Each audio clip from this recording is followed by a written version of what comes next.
Welcome back to another edition of Go Go KO. Today we'll be discussing the War in Pocket DX9 Dinobot knockoffs. I'm not going to bother doing their alternate names. They're the Dinobots, and that's totally cool. Unfortunately, they're not. They are ridiculously difficult. You'll notice I have their instructions. Oh, I'm being joined by a little human being. Okay, hi, little human being. You'll notice I put their instructions on their side. That is because they are ridiculously difficult to transform, and the instructions might as well be sideways. It really doesn't help. They are very cool looking. I will grant you that. I bought them because they are pretty much G1 cartoon accurate. They come with remarkable levels of accessories, but they are overall a disappointment. And we're going to go through them a little bit at a time to talk about their pluses and minuses. Nevertheless, I'm pretty glad I got them, but that's just because I love Transformers. I will say this, there's some cleverness to their transformation sequences, but they're not necessarily clever in a good way. Sometimes you can overthink a project. I am certainly no stranger to that.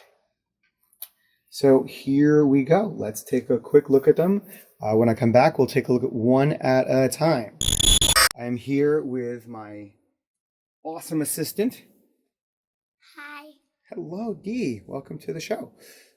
Dee woke up early. I always do these things really early in the morning. Let's show the folks a little bit about this one. Grimlock, of course. They're not calling him Grimlock. They have to, for copyright reasons, use other names. What's really interesting is he's not labeled on the instructions. They were labeled on the box, but it's Grimlock. Let's go. So first things first, he is clearly a G1 Grimlock. I mean, that's part of why I got these guys. I saw them on eBay, and my God, they just looked G1 accurate. They're small. I knew they were small. Right? They're called War in Pocket for a reason, the DX9, but he looks great. So the first thing I want to point out is let's start at the very top in the beginning. So check it out. The head sculpt. Look at that head sculpt. Look at that. Perfectly shaped, just right for the cartoon. Blue eyes, articulated jaw, just the way you'd want. I don't know if you can see, but in the jaw, there's there's teeth, but there's also like a little itsy bitsy flamethrower thing because, of course, we all know Grimlock can spout flame. So looking very good, very G1 accurate. He's grayish silver. It looks good. It's more metallic here at the joints. Looks really good. Dee, you wanted to add something? Yeah. The blue eyes look like the light pipe, but they don't, and so I think it looks so cool. Yeah, it does look cool. And they're metallic, so they do reflect the light. But no, as she says, there is no light piping. These guys are really small. I wouldn't expect them to put in light piping. But we got to admit, we are, in this household, we are light piping lovers. Again, back to the neck, looks good. That little port where the head comes out is a little conspicuous. It's a little less conspicuous if you turn the head backwards, which I'll show in a little bit. But I don't, because it's very hard to get out, which is part of the problem. So we'll get there. So the arms are actually pivotable. They're on joints. They can do it. They only one joint up here is a ball joint into the body. There's no elbow to speak of, no articulation in the claws, which I wouldn't expect on a character this small. What do you got? These look like elbows, but they're not. Right. Well, they look like elbows. They're joints, but they don't actually joint. They don't pivot. They don't swivel. Yeah. They don't bend. Again, the legs are great. Now, one thing I did notice, the legs are backwards. Right? He should have two claws in the front as a dinosaur, one in the back. That's the original G1. You can turn it around, but the joint goes this way then, and I don't think that's accurate.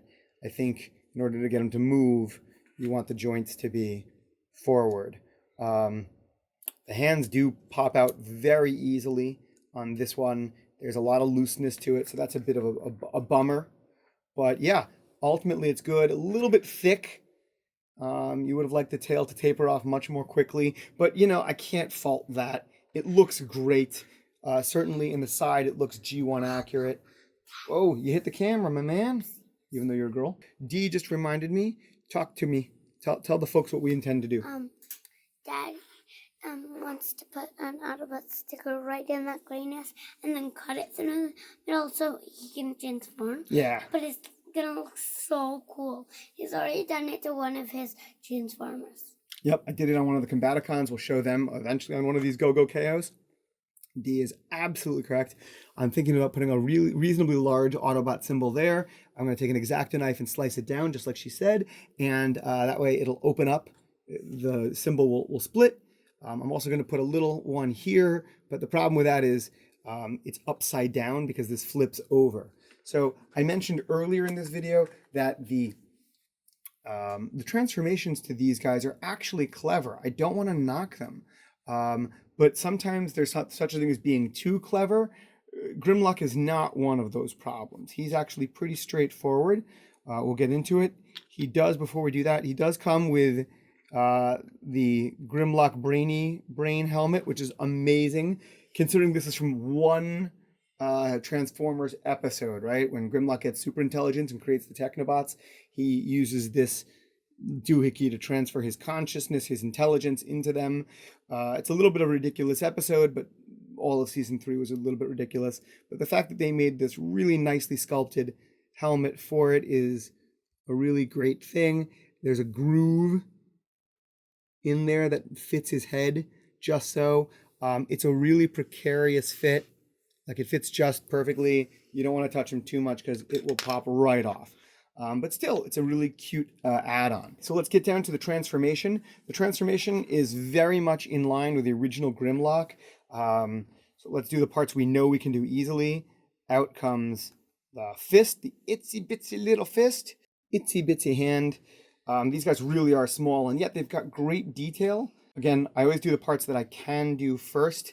So we pull that out. The head in there is remarkably difficult to get out. Hey, D, where are the tweezers? Okay, so I hate to admit it, but you kind of need tools to do these guys. So you open up these sections. I don't know if you can see, but the head has got this seam. It really is going to come apart one of these days, and that's a bummer. You get what you pay for when it comes to knockoffs. I know that. I'm not going to complain too much. The plastic is not great. It really does help to get the head out. I just pressed in here, and out comes the head. That is the easiest way I have figured out so far to get that head out. It's not that easy. But like I said, hang on a second. D wants to add something, so let's do that. I've just got, so far, I've basically Transformed him. I've pulled the head assembly from the neck down. These arm parts, of course, are going to go back there and be the typical Grimlock wings. It's exactly what you expect from the G1. Right now, I've just opened the neck assembly, got his head out, put the dino head down as much as possible. So this is essentially going to become the front of the Dinobot. The weird thing is, if you can see, this is upside down. So like I said, these guys are actually rather clever. We'll open the arms. They're on these joints that are circular, but the pivot is circular. The joint, the hinge, is up above it, so they really do get clearance, and that should let us get the legs out. These peg in very tightly, these little pegs into here. Really smart, really well done. Let's open up the legs, and this is one of those areas where I said it's a little bit too clever. The tail tucks away very nicely, right? Really compacts down. The legs pop in. The tail folds multiple pieces, and the legs reverse themselves in an effort to fit. But that's what I mean by it's too clever. The legs are then backwards. You have to thigh swivel them around. That's fine. It's totally fine, but it does feel a little bit weird, a little bit backwards when you have to do the transformation. So now we've got the neck out, we've got the legs done. This can be orderly. These guys are very hard. They've got a lot of moving pieces that sort of get in their own way. The torso comes out, flips up, move the whole neck assembly down, rotate it around. Now it's in the right spot. Let's fix our arms. Looking really good. The plastic again on these is really problematic. It feels sharp in a lot of places you wouldn't want it to be sharp, and it feels brittle. So they're not. It's not like as good as other KOs that they do, or certainly not as good as Hasbro. The head now can fold in. The whole body comes up. It plugs in very nicely. There is a lot of gap here. If you look at it head on, it is really good looking. The blue in Grimlock's eyes are first of all, it's great to see him blue as opposed to red.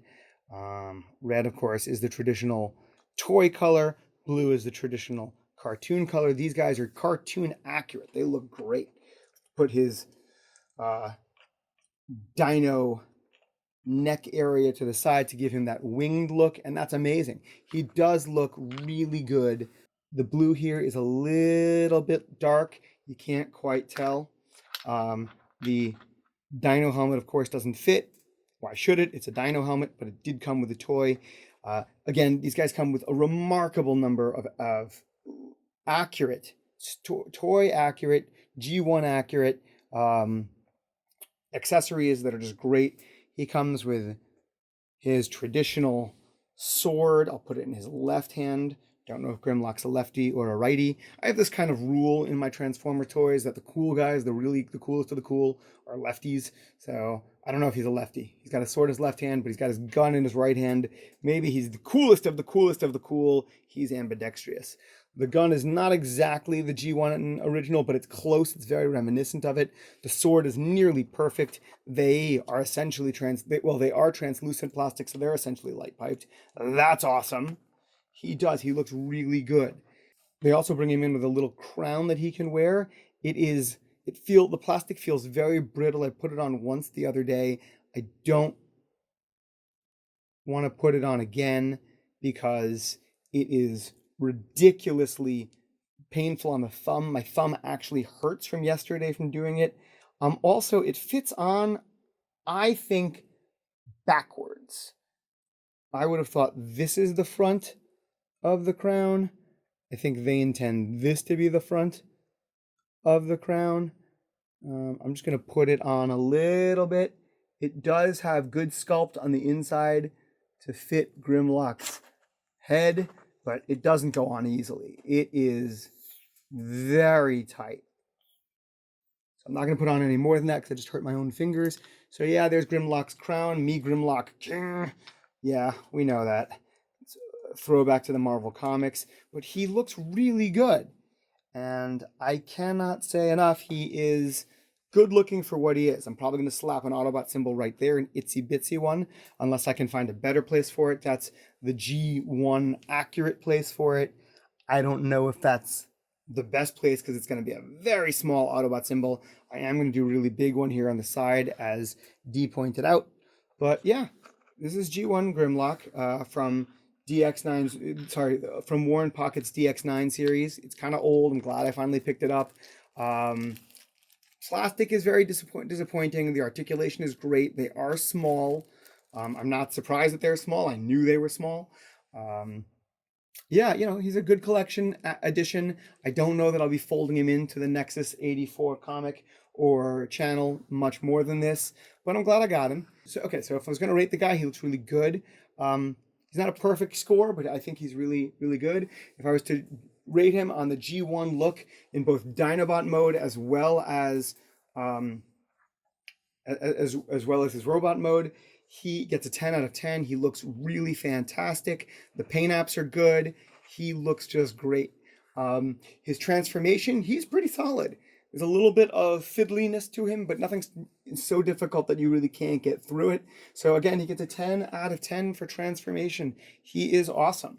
Posability, yeah, I give him a 9 out of 10. No waist swivel to speak of, but other than that, he's great. I know I don't go through every single joint and pose, but other channels do that. I'm just going through what works for me.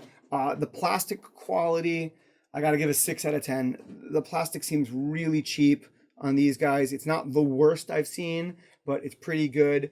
And for price point, I got these guys together. It was like about $100 for all of them. That's not too bad. 20 bucks a pop. He's definitely worth 20 bucks. So I give him a 9 out of 10 on price. So overall, pretty good score. That is Warren Pocket's DX9 Grimlock. Moving forwards, D and I are going to review Swoop, the next in them. They call him Skyer, I think, but who cares? It's Swoop. Again, really good, cartoon accurate. He's the only one of the Dinobots that is blue. I still don't know why that's true. Probably it's a Takara thing. The overall look is great. He looks fantastic. D, you got something to add. Go for it. I will like, what are these for? Oh, that's a great question. Let's talk about them. So overall, he's supposed to be a pterodon or a pterodactyl. I'm not sure which is which. I'm not a dinosaur expert. He has, of course, his wings. He's got a great big back, which is just his legs folded up, and it's quite obvious. He's never been the greatest transformation, although this one is better, I would argue, than the G1. His arms become his legs, which is fine, except for the fact that his shoulders are just sticking out. It would be really cool if they could recess in better, but they don't. But he's got his little leggies out so he can go around looking for stuff, getting it. He's got a workable beak. It does open. His head does separate very easily, so just beware of that. But he looks great otherwise. He really is very G1 accurate. I think he looks fantastic. He does have these bombs that he comes with that are in theory going to become his guns, but let's be honest, they're cool if they just stay on the wings. Swoop is more of a swordsman, I think, than a shooter. Yes, D, what do you got to add? I want to say is that his head for in robot mode is not very well hid. It's in here because I saw when Daddy opened it. You did. He is what he is. So he looks great. He's not particularly articulated in dinosaur mode. His legs can move, but the whole shoulder moves too. It is what it is. So the transformation on this guy is, I've said that these Warren Pocket dinosaurs can be a little bit fiddly, but there's certainly a cleverness to them. And I think Swoop is actually a standout. He is one of the ones who is clever in a really cool way. So the big thing is getting these legs off. That is the hardest part, but it's not that big a deal. They're just pegged on. There's a great peg here. It's very strong, but getting that peg out the first time was really scary because it pegs in solid. It's nice and tight, but the problem is once you try to get it out, you're just afraid you're going to break it. But they do pull out just like that. Legs come down, feet come out. There's this piece here. I frankly, it fills in the hollow. That's cool. I really appreciate that because any toy that goes out of the way to fill in the hollow after it transforms is very cool to me, but I don't think you need it. And here's the cleverness. As you can see, the arms make his dinosaur mode legs, but to get them out, they pivot. So you pull the wings in and just pivot them out. And that's pretty cool. The beak, of course, just opens up. Oh, the spine pivots down. I guess it pivots up for, it slides up. It's on a rail. It slides up for the legs. I got that backwards. I apologize. And the beak pivots into place. And the top of the beak can at least fold away. So that's good, just to be out of the way. It's not quite fitting in correctly. Let's see if I can make an adjustment. The rail, as you can see, is now in the right spot. So let's see what's... There we go. It's snapped down. There's old Swoopy's head.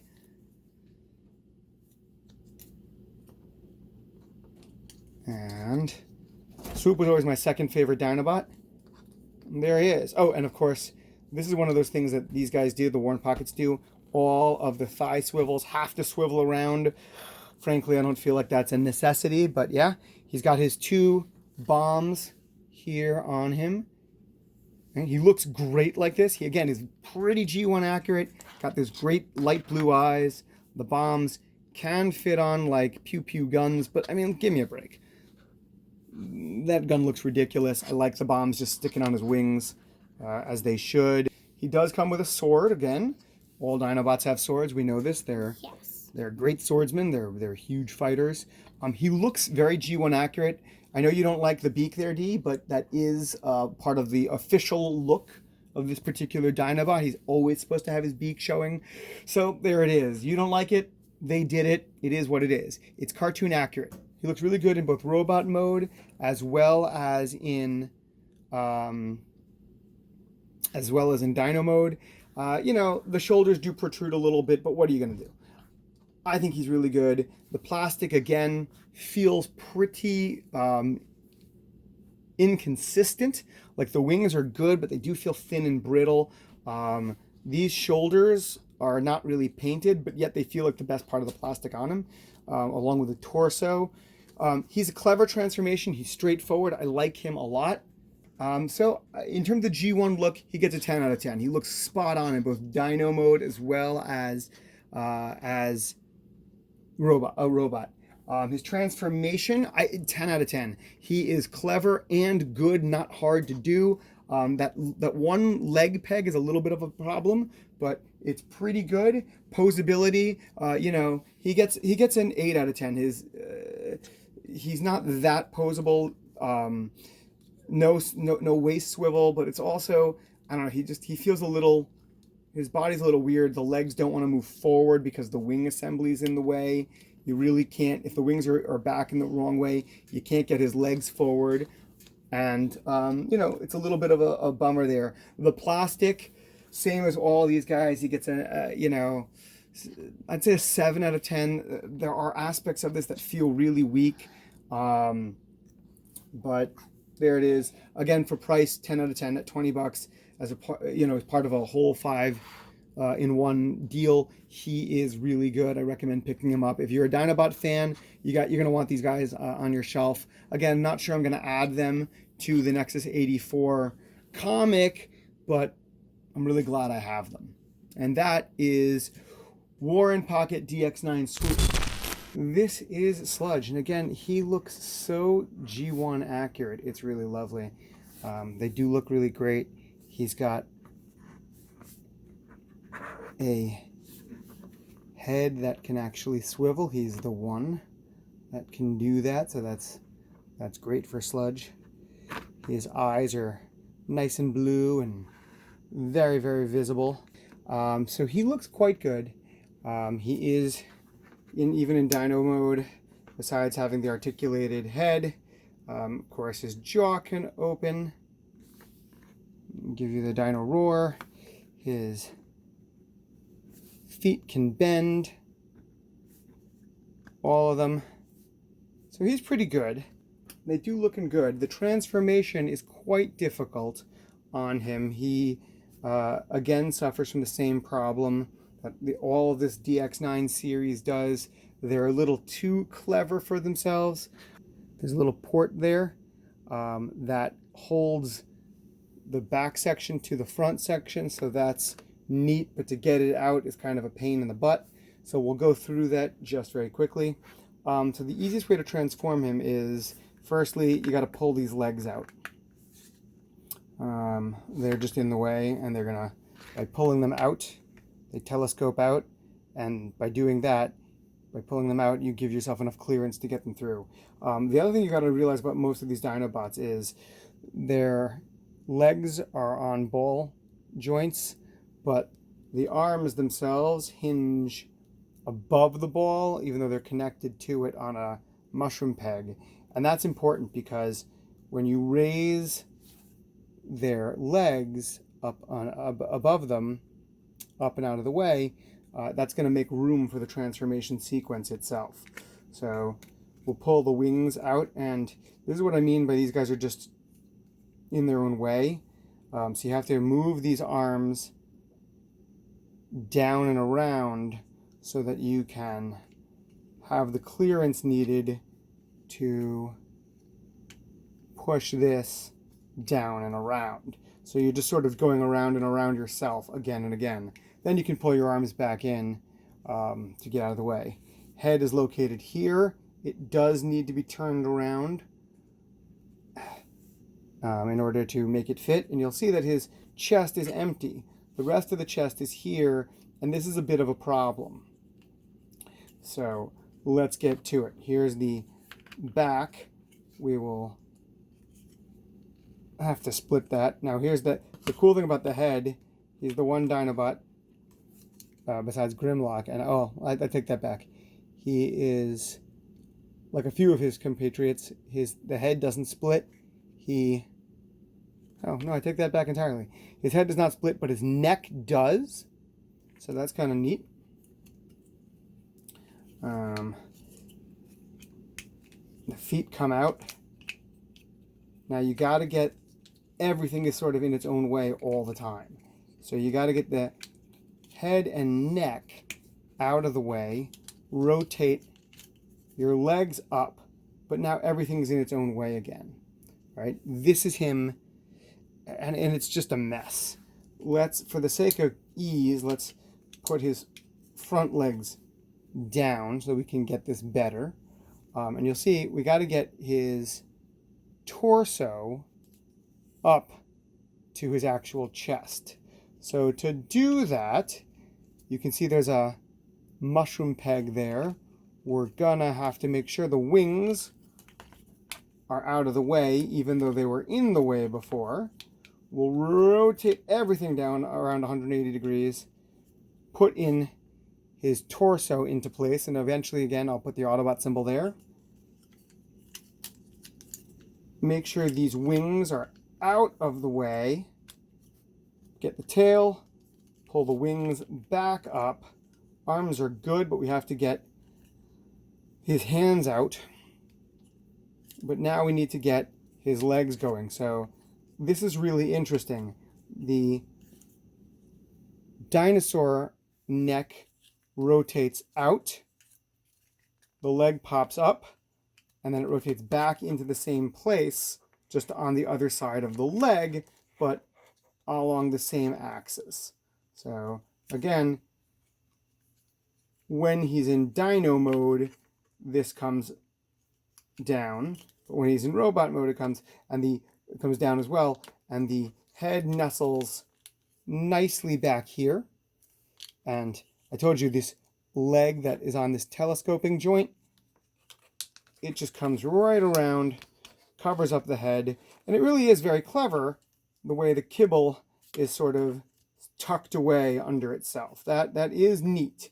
I do give them mad props for that. Same thing with this leg. And boom. This is a little bit of a compromise on this leg. This tip here, you're not really sure where to put this. You're going to have to live with it slightly out. He transforms. Tail goes back. Wings are in their place. We do have to get his fists out. And these guys are so small. Those fists are just stuck in there. I find the easiest way to get them out is to just use the sword or the gun. So yeah, we'll do all that. These claws that come up here, it pays to have a sword that has a sort of a claw cutoff. Doesn't go all the way. Put the sword in, pull out a hand, close the claw. So the claw's open. Put the sword in, pull it out, close the claw. And there he is. So that's Sludge in a nutshell. And he looks great again, no hip swivel, but he does look great, very cartoon accurate. You know, the red torso, the silver, they look great. He's a great mix between the cartoon and the original G1 design. They're smaller, of course, but he does look really good. You know, they're very stable. They got great posability. Arms can stretch out all sorts of directions. The hands obviously can grip, but they don't have a wrist swivel. No, he does not have a waist swivel. That is a real big bummer to me. But they do have great thigh movement, thigh rotation. The knee is pretty good. Get 90 degrees on there. Yes, they can do the old kung fu kick. So yeah, they're pretty good. They look great. They're pretty articulate. The quality of the plastic is not great. the quality of the plastic is not so great. These wings feel very fragile and brittle. They're on this ball joint, and yes, they're held in by a reasonable peg, but they feel like they're going to be the first thing to snap and break. Everything here is very tight. He does transform really well, but the plastic feels tight and it feels like it's going to break. On top of which, dinosaurs and the Dinobots in specific have really sharp edges in some spots, especially where the claws are, and it literally hurts you to transform them. So it's okay. In terms of his look as both a dinosaur and a robot, I mean, again, I got to give him 10 out of 10. These guys are great. I was really glad I purchased them for their look. Posability, I'll give them a 9 out of 10. They're good, but I do miss that waist swivel. The plastic, whoa, geez, on these guys, 6 out of 10 because they're just sharp where they shouldn't be. Right where you want to put your hands, usually there's a sharpness that you don't want to deal with, and they are they seem just very brittle in some places where you don't want them to be. And again, the price for all these guys is a 10 out of 10. They together, there's 5 of them, so they cost about $20 a pop, and that seems to be pretty worth it in today's prices.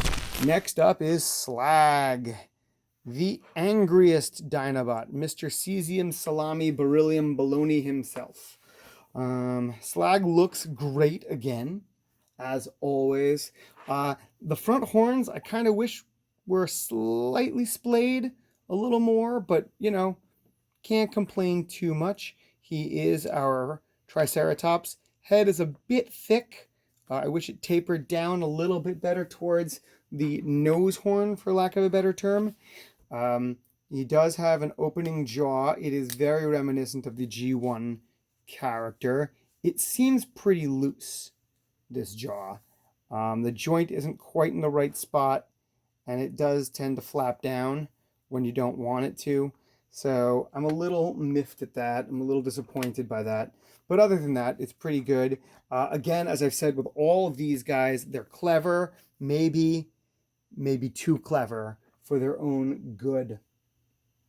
So he does look great, but his transformation is also a little problematic, a little painful, owing again to this idea of cleverness. You'd expect his feet to be up here. That's where it was in the original G1 toy. They are going to defy your expectations, and you'll see. So let's get to it. Let's transform him. Again, there's that ball jointed leg, which is also the arm, but the arm pit itself, the shoulder, is above the ball joint. It's going to save you a lot of grief if you just get in the habit of lifting these arms up when you transform him, because you're just going to get him out of his own way. So you move the tail out and under, then you rotate the arms, and that'll get it'll get your tail free, so that you can then free up the legs. Like I said, this section here should split if in the old version to make the feet. Here it doesn't. Instead, the feet come out like this. The legs rather come out like this, and the tail section makes the feet by splitting apart in a way that you really wouldn't have expected, and it folds sort of into itself and makes the foot like that. So again, I'll show you. Here's the tail section. It opens this way. Here comes the actual foot. The back of the tail, the tip of the tail folds under, and the whole assembly folds in and makes his foot. They're not particularly tight. They just keep coming out. I'm going to tighten those joints later with the old Vangelis trick of using the furniture polish. I think that'll do it. So that's okay. It's a clever way to do the foot, but it's unnecessary. You could have just had the foot there and tucked the whole tail away kibble wise, but I don't know. Let's bring all of that up. Okay, so again, the wings come out, and this is actually one of the more cute points that they do. His legs tuck away, so the kibble of the legs tucks away behind kibble. So we have kibble mitigation under kibble. His whole front torso wasn't part there, was not part of the actual torso area. It's got to be brought in and brought up. To do that, you got to have the pelvis out of the way. It's on a ball joint, and the ball joint is so weak. It comes off very easily. It's not going to break, but it comes off very easily, and that's really bothersome. It just clicks back in. It's not a big deal, but at least on mine, it's kind of bothersome. And let's bring down the old Slagster's head. I'm going to put the Autobot symbol when I do down there, because I don't feel like it belongs on the tongue. It didn't on the original G1. His, yeah, as always, the easiest way to deal with his hand, just to bring the sword in, insert the sword, rotate up the hands, and there he is. So he looks good. He does. But again, the feet are needlessly clever, not in a good way. It's like it's cool that they came up with a neat way to transform him. I don't know if this is a knockoff, these DX9. I don't know if they're based on any other toys, but I do think he didn't need that. Similarly, he's got the typical articulation, right? Knees bend well. He's got a bit of an ankle thing going on just because these move, but not really. You can get a little bit of ankle pivot because of the way the tail is built, but again, it wasn't intended. Shoulders are fine. No waist swivel to speak of. The hands are fine, but no swivel on them. You know, and like everything else, like everyone else, he's got a cool looking gun. He's got a cool looking sword. So life is good. He's got, you know, everything you could possibly want out of a Dinobot at a reasonable price. And he is, again, a pretty good addition to my collection. So, you know, in terms of his G1 look, he gets a 10 out of 10. He looks great. He's got the angry look. I don't know if you can see. He's even got the Slag unhappy face, and that's funny. In addition to that, his posability is, you know, again, 9 out of 10. No swivel on the pelvis. So I'm gonna take off. His head is a little bit hard to pose because of the hood made by the Triceratops head, but you know, that's Slag. I'm okay with that. The plastic, again, as with all of these, it's sharp where you don't want it to. Like, you're gonna want to touch him right at the horn to transform him, and it's gonna puncture you. It's a pain, literally. It's a pain in your fingers. And the plastic, just especially around these wings, seems thin and brittle, and I don't like it.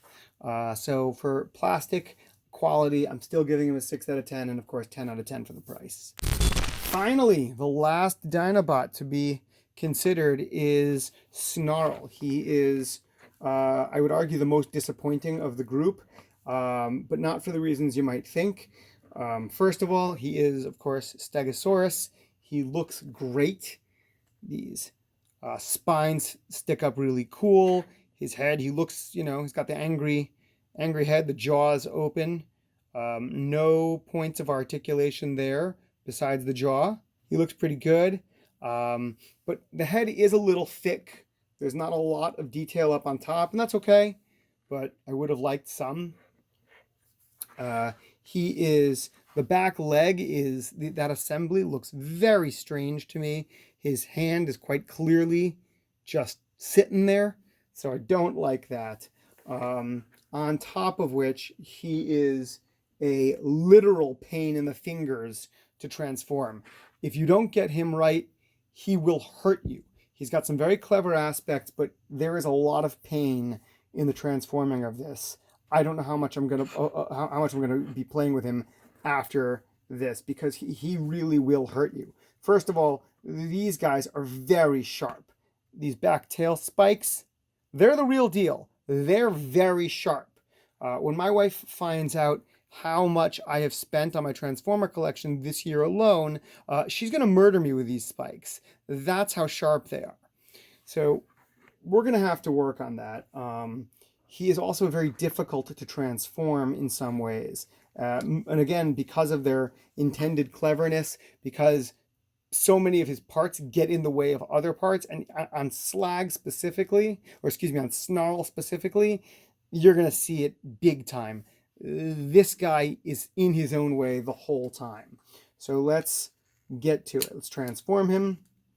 The legs splay apart, but you can't get them the full way because his head's in the way. But you couldn't take the head out of the way until you got the legs slightly apart. So that's a little annoying. Let's pull that out. Legs will pop up. He has to turn the legs around at the thigh 180 degrees. But then his pelvis has to turn 180 degrees. But good on him because he actually has a pelvis twist. So he's going to win out there. His front legs fold in to the legs, and they're actually quite balletic there. Tippy toe. The head folds in very snugly, and that really is the best part. His foot folds into or his leg folds up to make his leg and foot, and it really is a thing of beauty. This is actually the best part of his transformation sequence, and again, the way these legs just very gracefully fit in there. Very snug, very tidy. I like that a lot. Okay, let's do the arms because they're the last part that I'm going to enjoy and not get real pain on. The arms just fold out. Now let's see if we can get the hand out. There we go. So his hands and arms are out. Great. Here's where, from this point on, it is going to be pain, pain, pain. This piece here is very thick. It's very much in the way, and it needs to go out of the way. So let's just lift the arms and get them out of the way. For now, tail splits apart. Now, it's very hard to split the tail apart because on top where you're going to naturally want to put your fingers, there are big, sharp spikies. These are seriously sharp needle spikies, but there's also sharp Stegosaurus plate spikies. Not fun. I'm going to use a pair of tweezers or scissors here. I'm going to use a pair of scissors here. And you can only get these so far apart because these red parts are in your way. All right, this is a pain in the butt to transform. We'll lift this up. He does have a torso swivel. It swivels up out of the way. That gives you a little more clearance. And I do mean a smidge of clearance. Okay, so you can get those that far apart, but these red pieces are in the way, and you can't move them together because they get in each other's way. So you got to sort of twist this, rotate it, and this is very sharp, this piece of plastic here. And you're going to want to touch it right at the point. So this will slide out of the way. You got to close it. This piece here is sharp. You rotate it, and right where you want to touch it, that piece is sharp. So that's, fun. But once it's all out of the way, finally, you can pull his spine out of the way, and you can get his head sort of up. And he is finally fully transformed, except for the crazy shoulders, which look crazy, and they just slap down to give him a little more shoulder clearance. So again, he looks great as both Snarl, the Stegosaurus, as well as the Dinobot Commando. He looks fantastic. He gets the same gun and sword treatment as all Dinobots throughout history have always got. Awesome. Good for him. He looks formidable. He looks very cartoon accurate. The G1, I got these specifically because in the G1 cartoon, you can't tell they're gold. They look yellow and red, so I got the ones that were yellow and red.